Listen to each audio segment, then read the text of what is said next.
morning. Good morning. Welcome to Detroit in Black and White. I'm Adolph Mongo. We're here at McShane's on Michigan and Trumbull. Another lovely day. Good morning, Vanessa Moss, attorney and political candidate. Vanessa Moss, how you doing? Good morning. Good morning to Detroit Black and White viewers. If you're watching us this morning, we'd like for you to like, subscribe, and share. You can find us on all platforms. You can find us on Facebook Live. You can find us on YouTube. You can find us on Deadline Detroit, X, as well as Instagram. We also have a page, DetroitInBlackandWhite.com, where you can view all of our past episodes. If you want to come and participate, come on down to McShane's, right on the corner of Michigan and Trumbull. And lastly, I am a candidate for 36th District 4. Remember the name, Vanessa Moss. $800. Anyway, Allan Lengel, Deadline Detroit. Good morning. Good morning. Who we got on today? Well, we've got Curtis Chin, who has written a book that's been reviewed by the LA Times, the Washington Post. He's been on CBS News. The book is called Everything I Learned in a Chinese Restaurant. And Curtis now lives on the West Coast, but his family owned Chung's, if those who remember, on Cass Avenue in the Cass corridor. Yeah. It was there forever. And I've read the book. It's a great book, and it's really doing well, and we'll talk to him. And then we've also got Stacey Hotwaxx Hale, who is the queen or godmother of house music. She's worked for all the radio stations in town and stuff like that, and so that'd be very interesting. And then we have somebody who's going to talk about redistricting, the Senate, the state Senate redistricting. You know, that's been a big issue. They had to change the House of Representatives. Right. So they Democrats cut a deal with the devil. Got control of the House, got control of the Senate at the expense of Detroit. You know, here I live on the west side, but I'm represented by somebody that's in Lake Orion or Hale, Michigan, etc. So they don't have to. They got to get a redone. Right. Okay. Right. Come back to you, Vanessa. Your outrage of the week. Oh, so my outrage of the week, and I thought this was I think that this is a fitting outrage. There is a U.S. District Court judge that was appointed by George Bush. His name is Benitez. He was sentencing I think the guy's name was Puente. He's in California. He was sentencing this guy, and the man's family was there, and particularly his 13-year-old daughter was there in the gallery, and she had wrote a letter to support her father. And when the judge asked, usually in sentencing, the judge will ask, "Is there anything that you'd like to say?" The father starts talking about his daughter, how she's hanging out with the wrong people. He thinks that, she's going to end up like he is or whatever. The judge then decides, he ordered the deputies to put her in shackles. She's 13 years old. The daughter, the 13-year-old girl, put her in shackles, had her sit in the jury box so he could teach her a lesson. It goes on to tell her about how she was going to spend her life in jail if she doesn't turn herself around, blah, blah, blah. Of course, the Judicial Tenure Commission, basically, they were just this shy of saying that he violated her Fourth Amendment right. But, I think about, I'm running for judge. I think that was overreaching, inappropriate. I can't imagine the trauma what did they do? They didn't do anything. They just, reprimanded him. But I mean, this saying that he couldn't do what? They reprimanded him and said that you should not have done this. He says he didn't think he did anything wrong. And if you read the comments, there were some people saying, well, he was just trying to help the little girl. He didn't want until it happened to that kid. Exactly. Yeah. So that is my outrage of the week. With him being a federal judge, it's not as if they could remove him.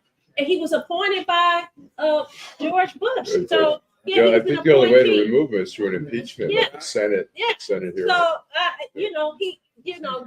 you write the scathing opinion, and you just this shy of saying that he violated this 13-year-old's Fourth Amendment. But if you're talking about outrageous, that is outrageous. Allan. One of my outrages, Marjorie Taylor Greene.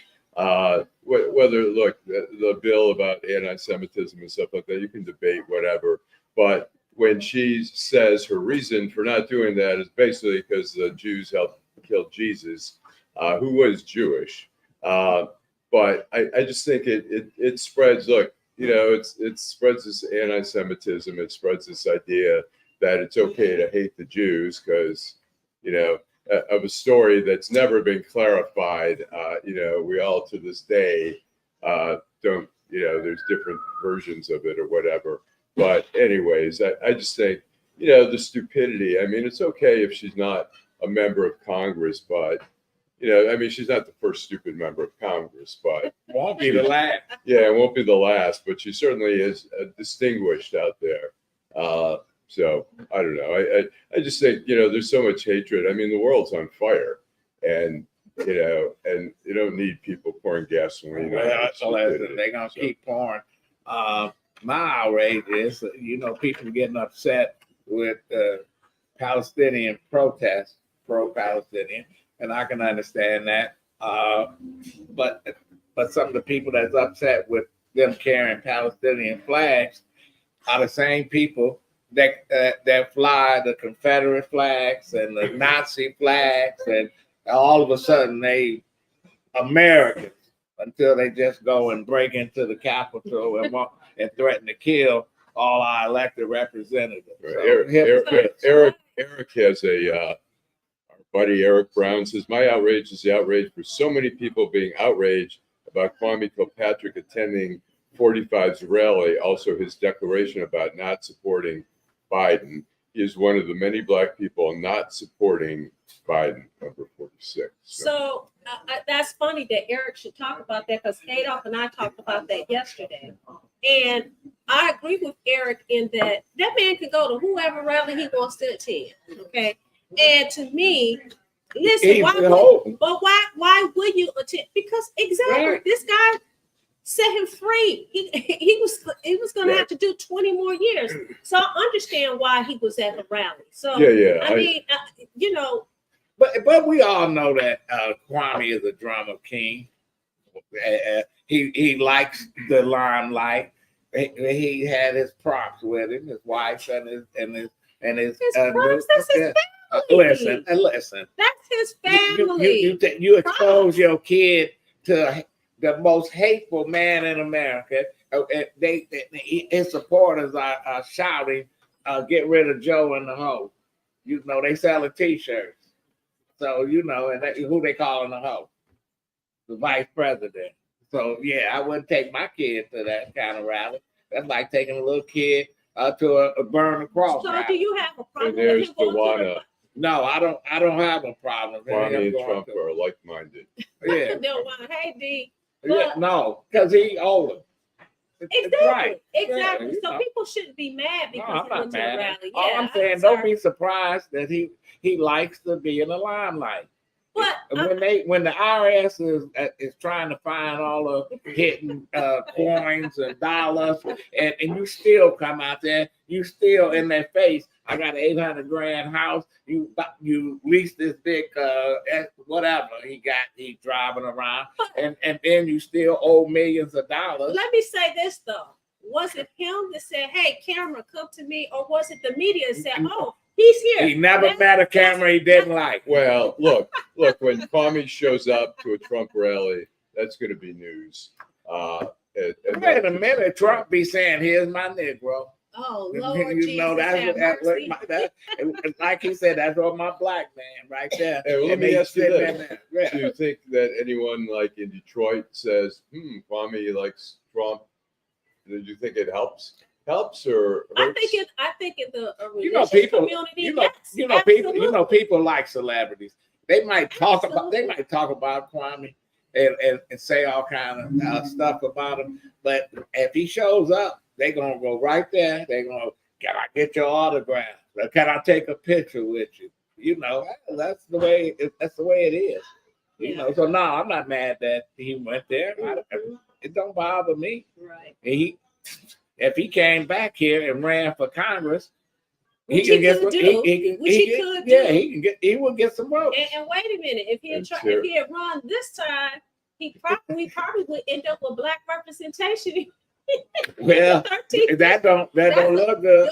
It don't look good. It don't look good, but that's the reality, especially given what's going on with the candidates in the 13th. And here's Terry says the moral majority are not so moral when it comes to supporting that criminal Trump.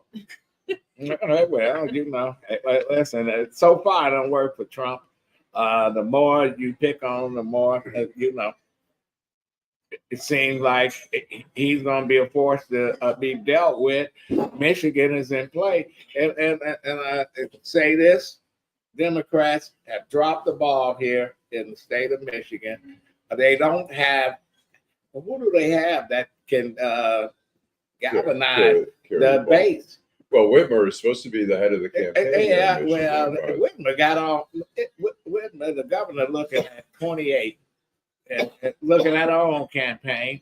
You got people wanting to run for governor. The days of the Coleman Youngs and all those other folks that can get out to vote, they no longer around. Right. And do you think Duggan not galvanize the community in Detroit? He has his own support, has his own base, and he's looking to take his game to Lansing. Right. That's it. You know. Yeah, he you know what? To get the folks out to vote, you got to more than just say, are you registered? Or, you know, come and we're gonna feed you at a church rally, and the churches don't play a big role because most of these churches lack folks. You got these big churches, and they don't have the kind of congregation that they used to have. Now, Reverend Hawley used to be a big figure. Does he still have any influence now that he retired? And he got remarried. He's in the housing business and all kind of other business. Hey, listen, Reverend Hawley is about up there. Who in terms of the church? We got Solomon Kinlock who triumphed, but you know, but he's a different kind of minister.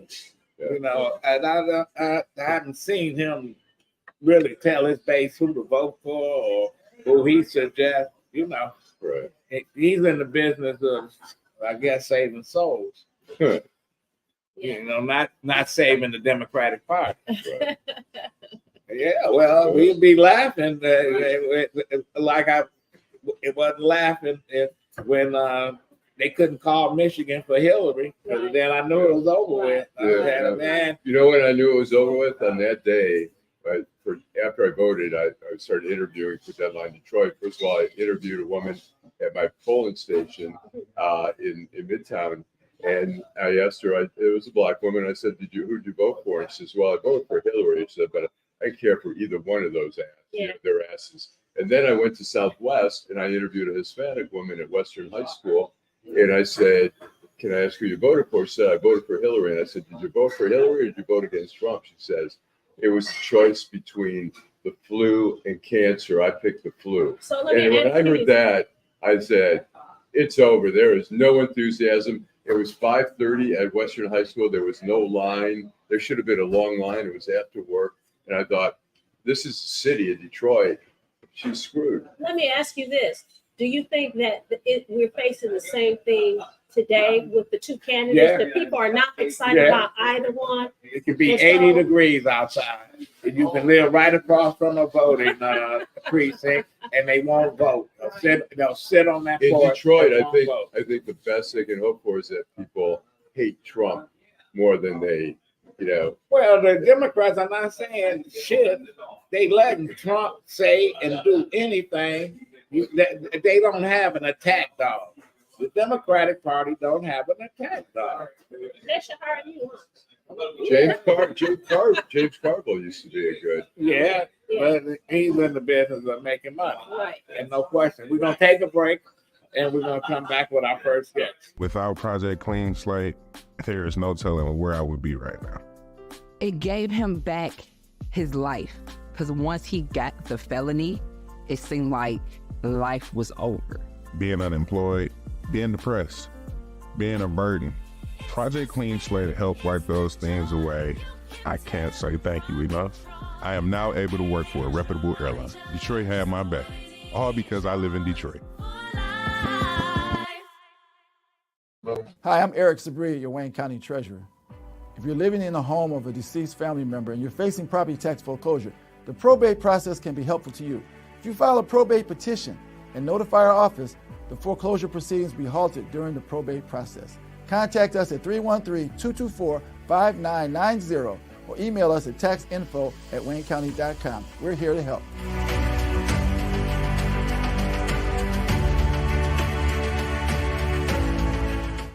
Okay, we are back here, and we have Stacey Hotwaxx Hale. Thanks for coming around, the godmother of house music, and we've got a little intro here from. Is Women's History Month, and one of Detroit's pioneering women in the world of music is Stacey Hotwaxx Hale. She was the first female DJ to play house music on the radio in Detroit in the late 1980s. Contributor Cecilia Sharp of 90.9 WRCJ sat down with Detroit's godmother of house music for a wide-ranging conversation about her history-making career.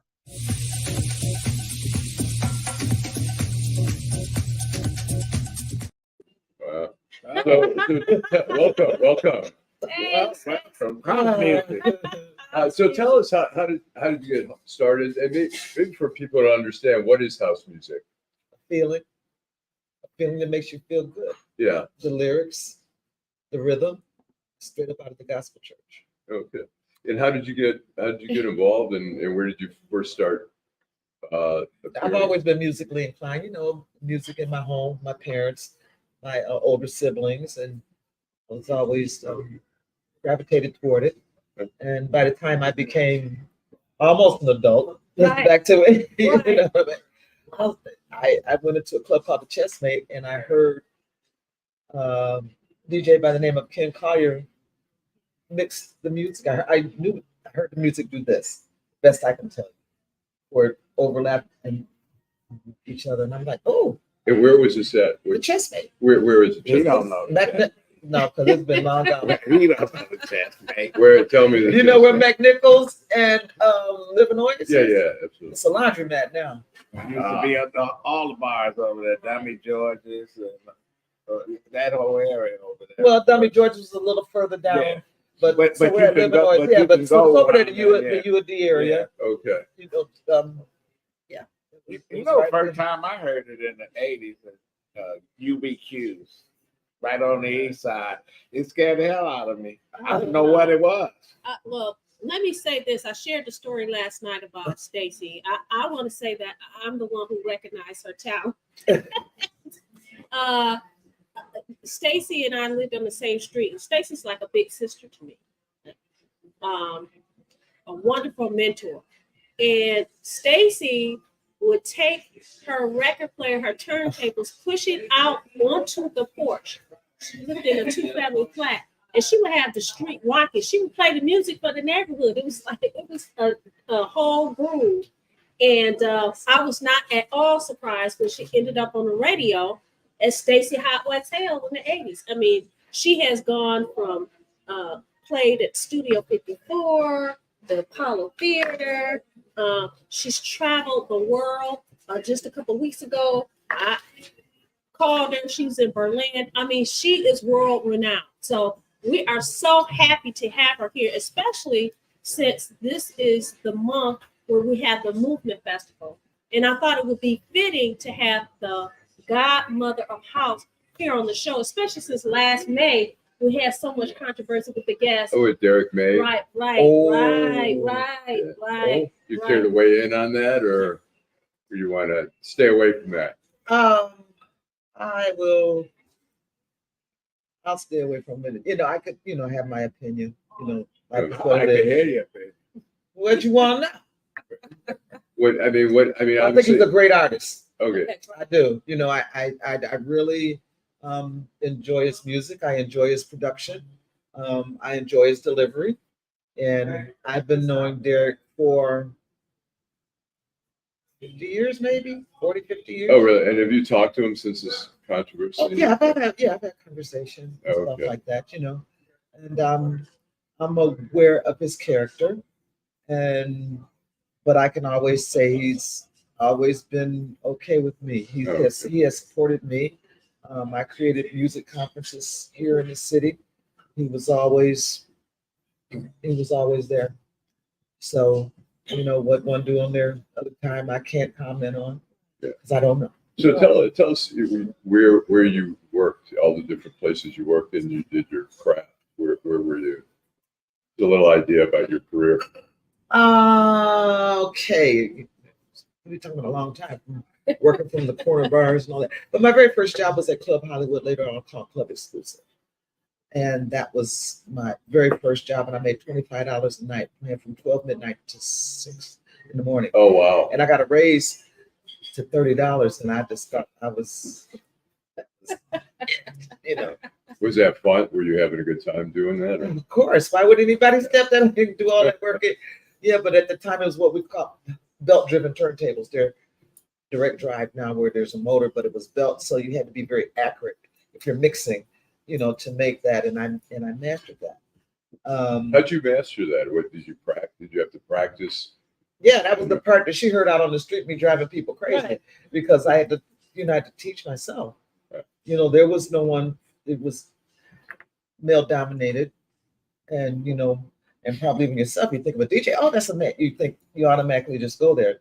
Humanity has dictated that. It's like you expect nurses to be women, although you understand there's male nurses. Right, sure. But it's in our DNA. But when you see one, it's like, oh. Oh, right. You're right. Yeah. And so that thing come out, oh, you're really good to be a female DJ. And I'm like, when did my female play music? Did that stop you from being female? Did that stop you from getting up? Oh no, I kicked many doors down. I'm still kicking them down. I don't care. I just spoke with the gentleman yesterday because mind you, the time I started playing music, it was records. And so we would have milk crates of albums. And I wasn't going to wait for someone to carry my things for me. Memphis. It was hating because I was whipping their butts playing. And I can remember when I could carry 2 crates of records in my hand. I ain't doing that now. How has it evolved since you first started? You saying carrying crates of records? Yeah. To what? Thumb drive. I can. Yeah, thumb drive, SD card, program inside of the computer. I could actually do a set right here on this iPad right now. It's just. It's just the way the technology goes. Can we hear some? So, you think about it the same way. Think about the very first car that you've driven. I don't want to think about it. Do you remember you can't. Do you remember when the stick shift was in the steering wheel? Yeah, that's a Nova. We ain't even talking about that. We're talking about there. Yeah. I was 15 or 16. I had first got my license and was gathering the kids and taking them to the fireworks. And I managed to, I knew how to get to 1, 2, and 3. I didn't know how to go backwards. I had to get the police. Oh, kids were laughing.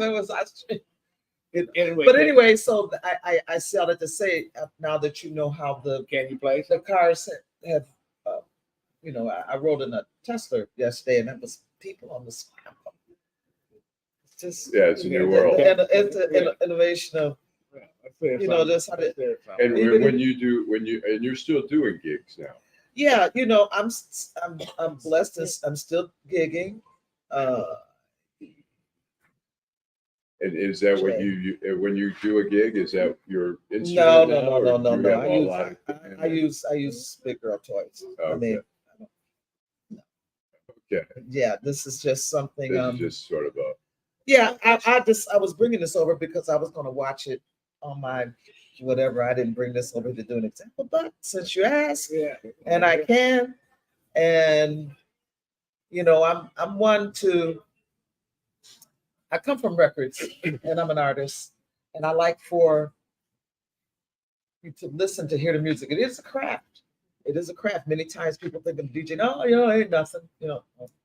Yes, it is. You could be anywhere. Somebody put on the wrong music. You all have an opinion. I don't care. Right. You will. You will have an opinion like, get that. Oh, you don't want to hear it. And you're going to express that. So You're also going to have the same feeling if someone is doing something you like. It's going to make you smile. It's going to make you happy. It's going to make you look. And so, it does have a direction. Do you sort of read the crowd sometimes if people are I dancing absolutely read the and crowd. they're kind of Absolutely. off? That's now that's an art and that's a talent. And I say only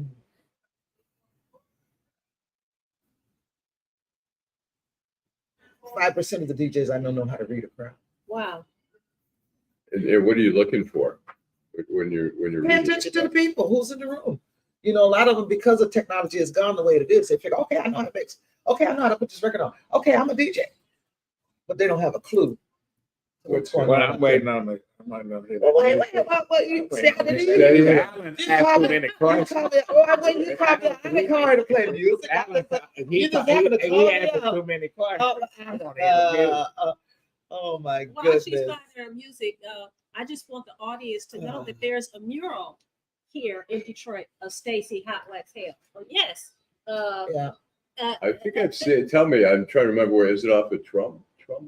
Where? No, the mural is actually on Woodward and Milwaukee. So you're not right where you catch the Amtrak. Oh, cool. And on the side of the street where the White Castle is. Okay. Where you go all the time. Yeah. I've been there in a while, but and how did that end up there? How did I couldn't even tell you. it just showed up? No, this person. Okay, something is here. Muralmatics is his name, and he selected me to put on the wall. Did he let you know before he did it, or did He told me, but I didn't have an understanding. Right. Because I didn't know him personally, and he just said, "Hey, do you not want to do this?" I'm like, okay, well, I was whatever. And I had no clue. And all of a sudden, my phone started blowing up. And even one of the owners of Spotlight, Rula Davis, who's in charge of the murals in the Eastern Market, she's like, "Girl, you're on a wall." I'm like, "What?" I had no clue where that's, literally other things. How does that feel to have a mural? It feels great. It gave me a sense of, I'm glad I'm there, and it's fine. And I love the picture, and I think about the picture that he took, where it came from. But what it did was solidified and give honor to house music here in Detroit, because they all think of jazz, techno, all that, but you never look at Detroit as a house music city, and that's all I've ever been. That's awesome. Not that I don't play techno, not that I don't play jazz, and I'm actually in a rock band. Oh, really? I'm the assistant music director in the rock band. Jessica Care Moore's Black Women Rock. Now we're called Daughters of Betty.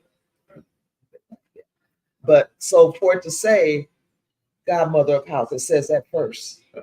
And then it says my name. Wow. Very cool. So that's my happy about it. I'm ready. Oh, well, you didn't tell me to come in to be ready for some music. Man, I don't even know. Oh, it's gonna make me sad. I don't know. Because it ain't, I haven't played any music on here, and I think. Like riding a bike. No. Where's your band playing? Where can people see you? The name of my band is Numa Musiki. You can see it on Facebook, and what that means is house music in Swahili. Oh, wow.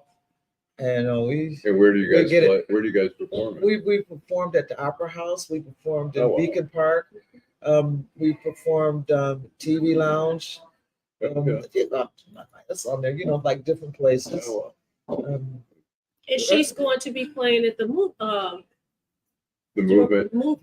Music Festival, right? Yeah. Saturday, May 24th. And notice that she made a distinction. There's a distinction, house and techno. There is a distinction. Very big distinction. What would you describe the distinction?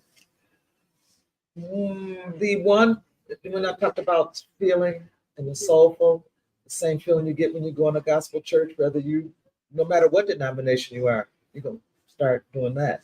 When they start, praising the Lord and just doing that. And if it's, some kind of rhythmic, and the more up tempo it gets, it doesn't. Yes. And you feel your whole thing was inspired by the church? That's a great question. So yeah, check this out. I'm raised Catholic. And so, you know, when we're singing everything in Latin, I didn't even realize that I know how much Latin that I knew. And just as kids, you know, we walk around the neighborhood, and the first time I walked past a church storefront, they was in there getting it. And I stood outside and started getting it with them. I had no clue. I didn't know. I don't know any better. You know, Right. I'm 17, 19 years old. You know, they're jamming up there for that church. I'm like, okay. You know, so that was, you know, my exposure to it. But I continued to go to Catholic church. And fast forward for today, how many of my peers and people around me, how they know a lot of the gospel music. It breaks my heart that I don't know. I don't know the words. I know a lot of them now, and you know, and I play gospel house music. That's one of the things I do. As a matter of fact, one of the parties for movement, I'm closing out at TV the 10-year anniversary for the House of E-Funk at TV Lounge, and I'm playing from 7:30 a.m. in the morning to 9:30 a.m. in the morning. Oh, wow. All gospel house. And hold that thought. We're gonna take a break and come back, and we're gonna wrap it up. Without Project Clean Slate, there is no telling where I would be right now. It gave him back his life, because once he got the felony, it seemed like life was over. Being unemployed, being depressed, being a burden. Project Clean Slate helped wipe those things away. I can't say thank you enough. I am now able to work for a reputable airline. Detroit had my back, all because I live in Detroit.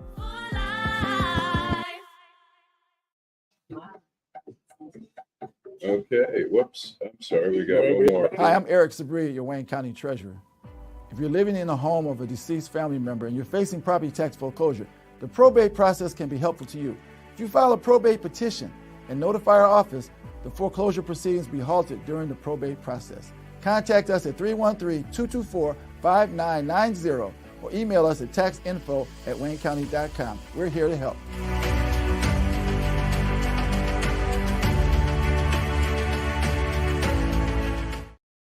Well, welcome back. We're here with Stacey Hotwaxx Hale. Thank you. We're gonna hear the music now. Oh, Get right he back kept on to the saying, point. he kept on saying, where's the music? Where's the music at? Uh-huh. All right.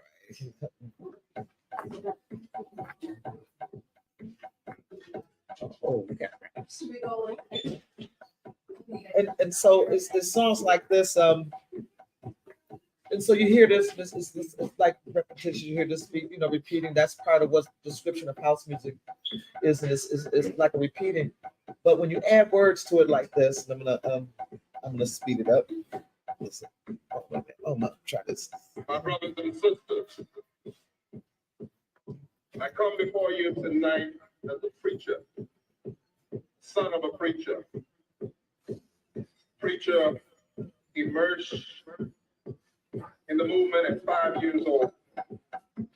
If that's not cool, I don't know. In the organization that I come to talk about. That's great.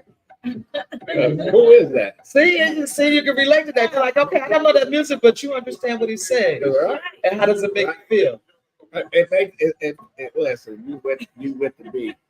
You know, now. But the words and so Yeah. including to the rhythm, make you know that's natural rhythm of the 120 of what your heartbeat is, and then if somebody is saying something to you, you don't have any emotion. That's what, and so this has a lot to do with what you were. It's a lot to do with what you were speaking about earlier. That just happened to be this call. A revival. You got some free tickets. Hey, Yeah, you were talking about church. You were inspired by the church. Aretha Franklin, tell us about your relationship with her. You know, I want to say, well, because I had a chance to be in her company and to meet and talk to her on different occasions, I'd like to say I knew her personally, but I don't, you know, she knew a lot of people. But so I can go back to one of my very first encounters. Is this too loud? Should I turn this down a bit? you can turn it down a little bit.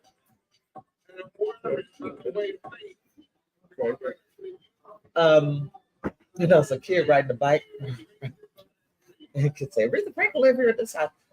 You know, why about this? And we taking bets. So we roll up to the house and look at the mail. You know, so, and instead of Aretha Franklin, she do live here. You know, we took. That was my very first singer. Was she an inspiration to you, or Well, like I said, I didn't know. her music? I mean, You can remember when Aretha was singing music, although she was young. I was a kid, and I heard the music, but I wasn't.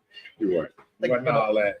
I wasn't thinking about it, but I'm trying to think the very first, this was on 45, which is, you know, I wear Hope this you guys can because see this. So she wears I it. teach. I wear this every time because I teach music too. Right. Where do you teach? Franklin Matter. Well, we got to get to the first question. Go ahead. If you can tell my story, it's long. So, you know, I need a part two.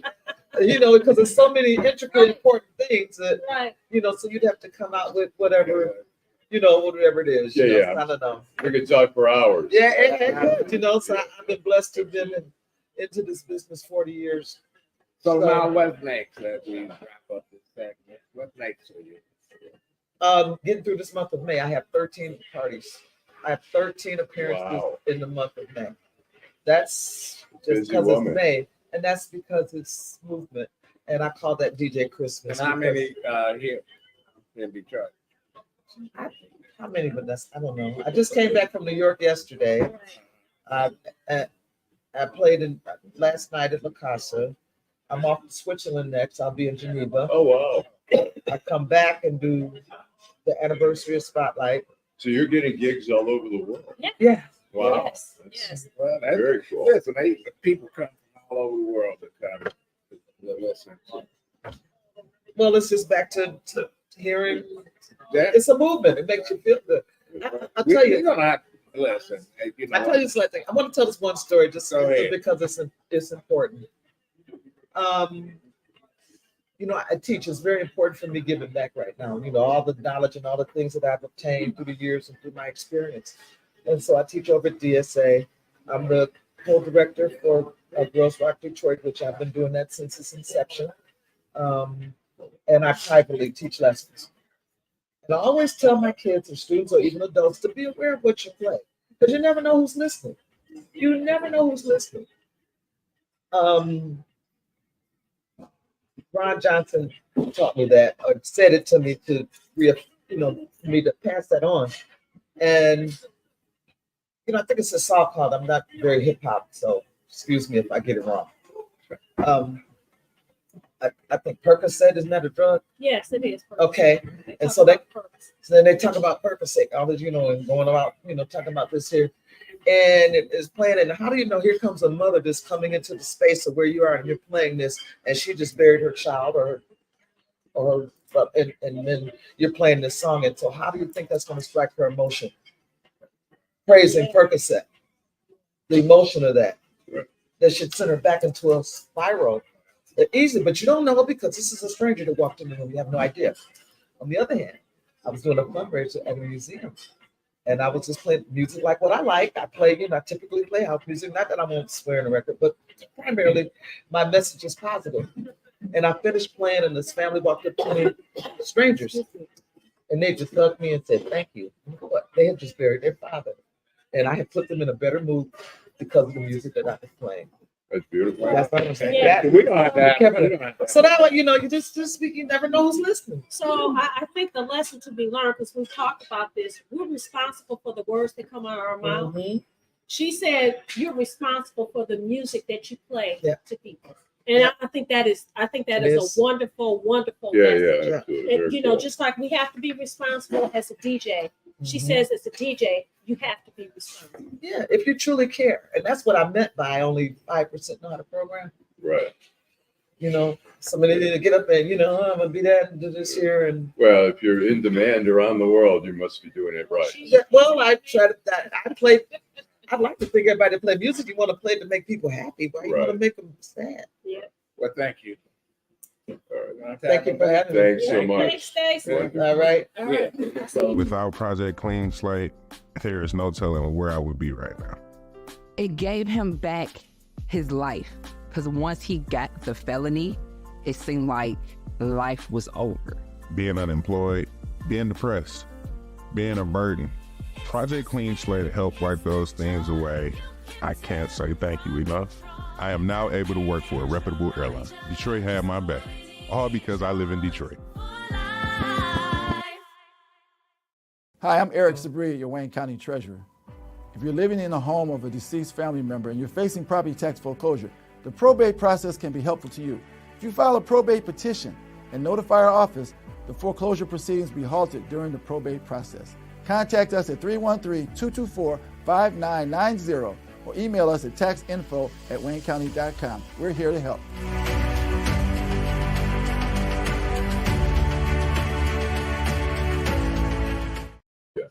All right, we are back, and we're going to bring in our next guest is Curtis Chin, a Detroit, former Detroiter. You're on the West Coast now, is that correct, Curtis?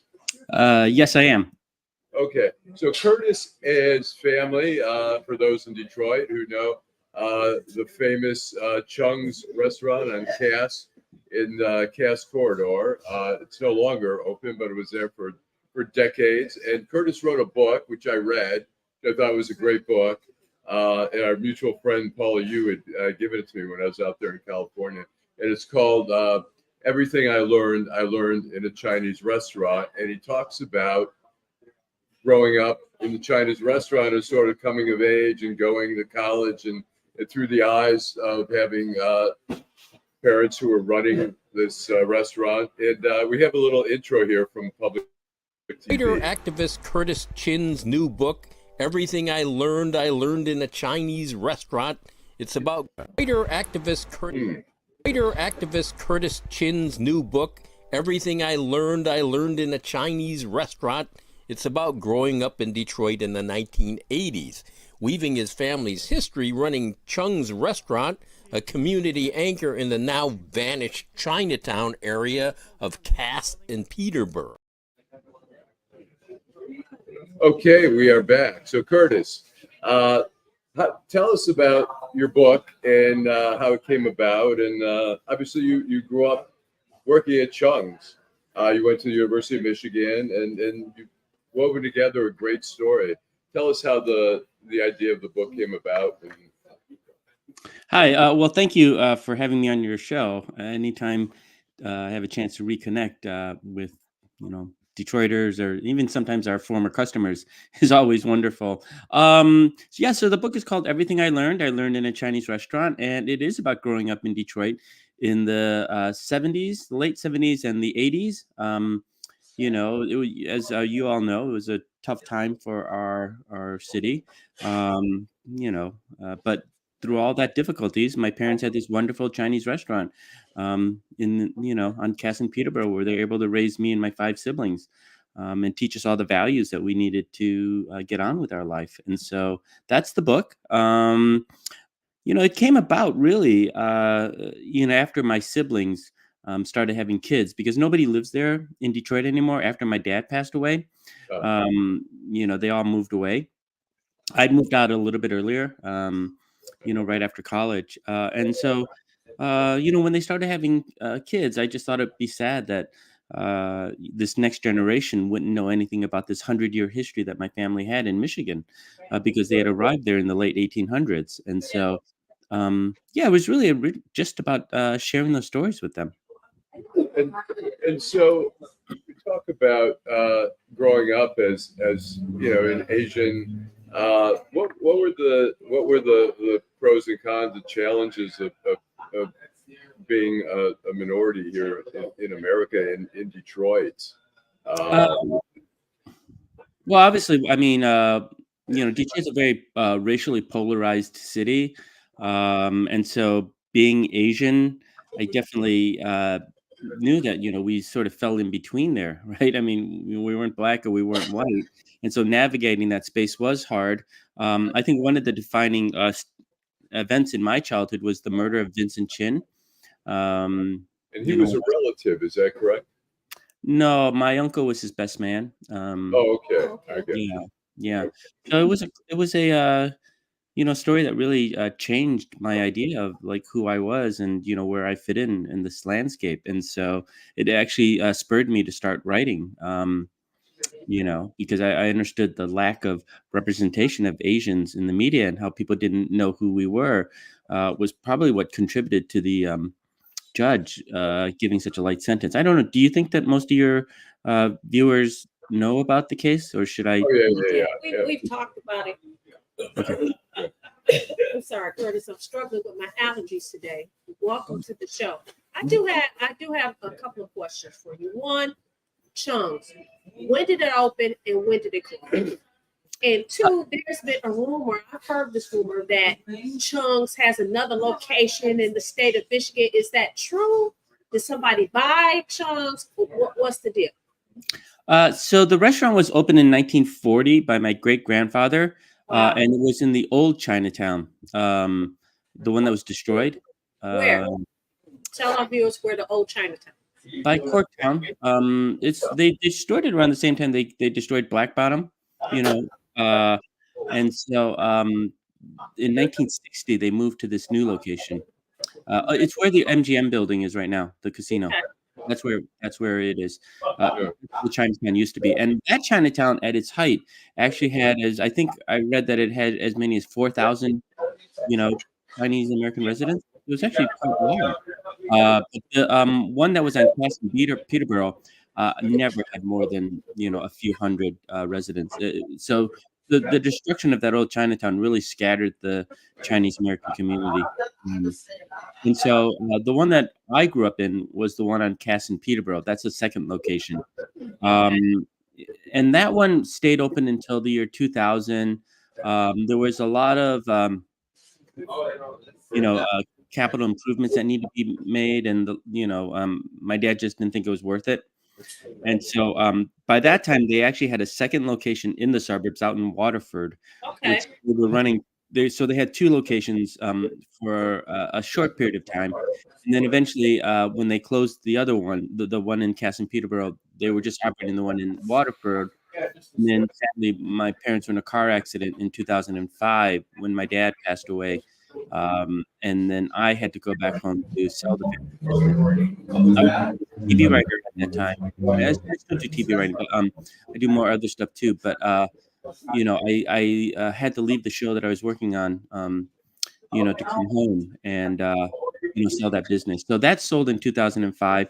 It changed hands a few times, but I heard that it finally closed during COVID. Which show were you working on? At that time, I was working for the Disney Channel, doing a show called Jake Long. But yeah, when I went back home to Detroit, that's when I switched my career to start doing more social justice documentaries. Okay. Curtis, has anybody in your family decided, since Chung's is closed, has anybody in your family decided to try to keep it alive in terms of the restaurant business? Has anybody you have siblings, have any of their children thought about opening a restaurant, or you guys are just like, we're done, that's in the past? Well, we all left. I mean, but when the building was sold last year, Mike Essien reached out to me, the new owners, and asked if I would reconsider opening it. And I thought about it for 5 seconds. But then business. Huh? It's a tough business to run restaurants. It's a lot of. Yeah, that wasn't my fear though. It was just, I'm so busy with my writing career. I mean, and then when he told me a few months later that he found a new tenant to go in, it was a little sad. I was like, that's our corner. That's where we grew up. But then I thought, like, okay, well, whoever moves in, hopefully they'll have as much success and happiness as my family did for all those years. Yeah. You had a lot of famous customers come in that you wrote about. Yul Brynner, and you talked about how disappointed you were when your father was all excited about taking a picture with Yul Brynner, and you got the camera, and Yul Brynner said, "No pictures. We'll send you an autographed picture or something." Did that seem to leave an indelible mark at that point? Was that?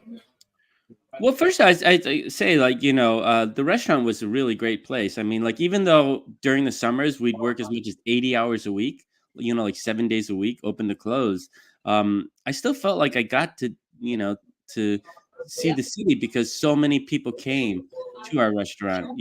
Everybody from Mayor Coleman Young to literally the drug dealers on the street corner in the corridor. You know what I mean? So I really got to see all of Detroit. And that also included celebrities, who would come in. And yeah, in my book, which is a humor book, by the way, Yul Brynner comes in one night, and it was all about how, my dad that week before had done everything to make sure that Yul Brynner would have a great night because Right. he thought that Chinese restaurants didn't get a lot of respect, like the way of people thinking it's high-end food or whatever. And so he thought okay, this Oscar-winning actor is going to be coming in. It's going to put us on the map, and he spent that whole week cleaning up, or more specifically, he made us spend that whole week cleaning up.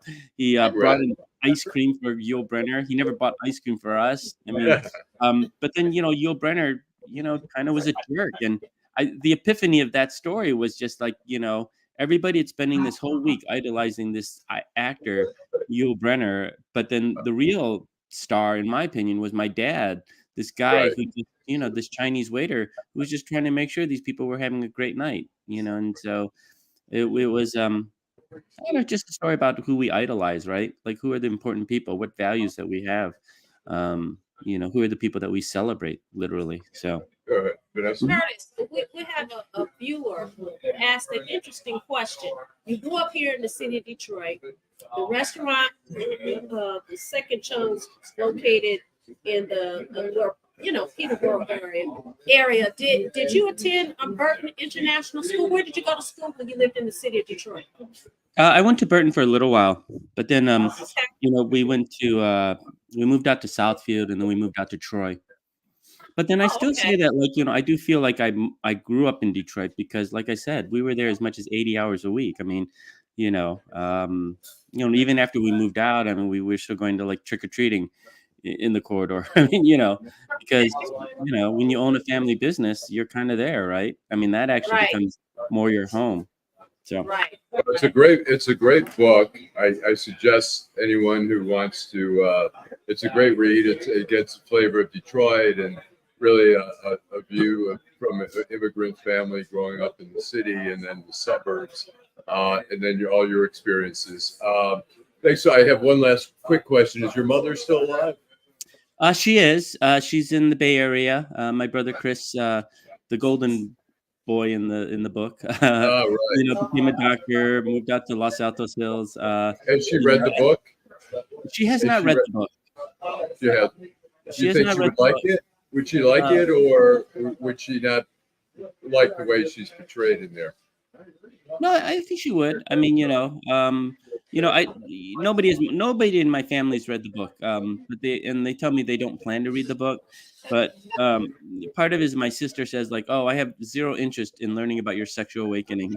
My other siblings are like, well, that's your version of it. And so I think they're all happy for me. I mean, I think they are, because whenever I post up on Facebook, they do hit the like button. So well, it's a great book, and I enjoy, it's a great read. It's a quick, easy read.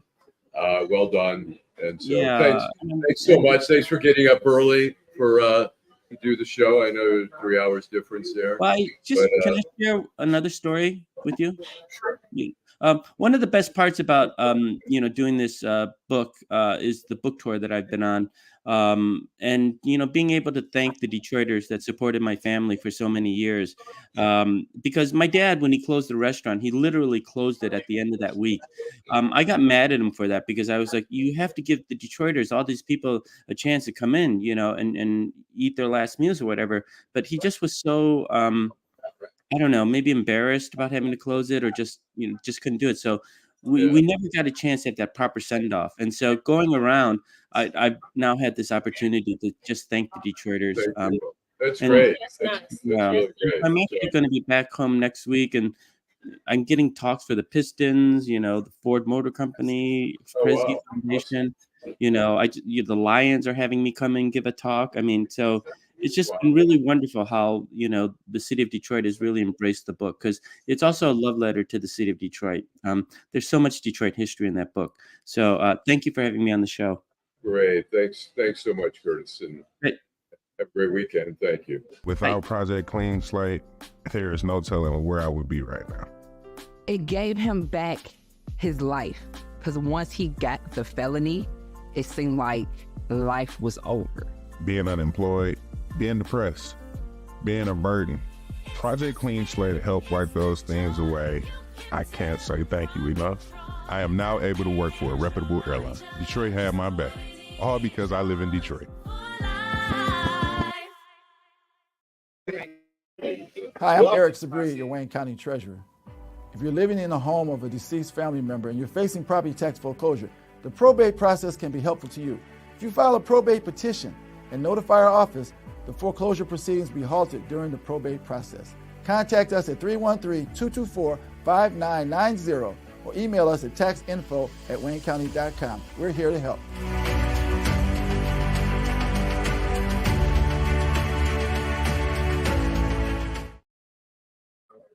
Allan, that was a great interview. Yeah, it was great.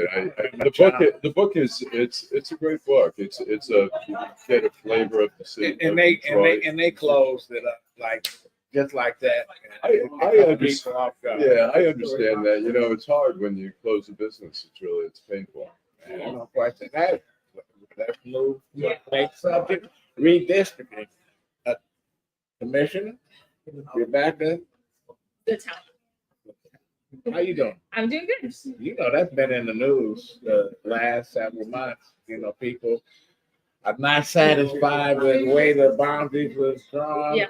They had to redo the state rep houses. What's happening now? So we are at the point where we are redrawing the Michigan State Senate maps. And so we've just gotten started on that process, and we're about to go into a round of public hearings this week, Tuesday through Thursday. And we are inviting people from Detroit to come out and give us some feedback. Are people going to be happy or unhappy with the new boundaries? Well, hopefully we get some good feedback, and hopefully we have people who are happy. I think we have 3 new commissioners, and we're really looking forward to drawing these maps in a fair way. Where are these meetings going to be taking place? So we have Tuesday, May 7th, it's at Warren Community Center in Warren. That's at 5460 Arden Avenue. On Wednesday, May 8th, it's going to be at the Pearls Event Center, which is in Southfield. The address there is 2601 Northwestern Highway. Thursday, May 9th, they're going to be at Wayne State University. We will be at the Student Center on Golden Mall in there at Suite 011. That's in downtown Detroit. And all 3 of those hearings will run from 10 to 11:30. We'll take a lunch break. We'll come back at 12:30. We'll stay till 3. And we take another break. We come back from 4 to 7. So we'll be there all day. Can you tell us for our viewers to explain when we talk about redistricting, what are we talking about?